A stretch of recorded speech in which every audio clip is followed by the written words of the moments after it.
Just a quick one today. 2 clips. Essentially, the US Air Force is going to shoot down the International Space Station through practical reference. First clip is a little short clip discussing the suit the pilots of the U-2 spy plane wear. Second clip is a NASA astronaut absolutely annihilating the International Space Station off the back of this practical reference. So let's have a look at the first clip. If by instance they were flying at the altitudes that they fly at and they were to open their helmet up to scratch their nose, if at that instant they were to lose cabin pressure, the blood in their body would instantaneously boil and be instantaneous death. So we have... Yeah, that wouldn't be a good day at the office. So essentially they fly. Service ceiling height for the U-2 spy plane is approximately 70,000 feet.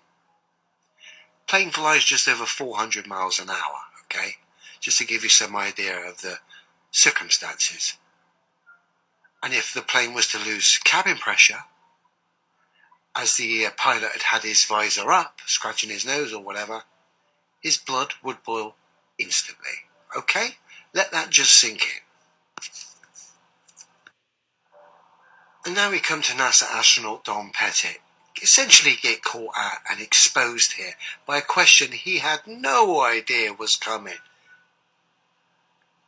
You have a whole series of O-rings in here, and a shaft that you rotate. So, on the space station, how many of these would you have?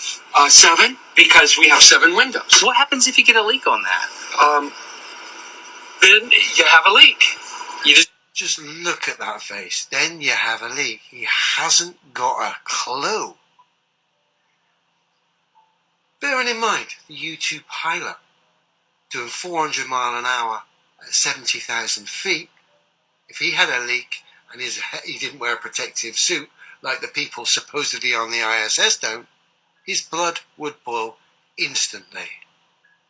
Strange that all those miles up, supposedly orbiting above an altitude of 245 miles, with speeds of 17,500 miles an hour, if you have a leak, it's not an issue. In fact, I don't even know what to do. Look at his face. He had no idea this question was coming, and because of that, he's exposed the game big time. If you were in any situation like that, military, space, you'd have drills drilled into you for every scenario going. It just wouldn't be like, we have a leak. Particularly given the fact the U-2 pilot's blood would boil without his spacesuit on.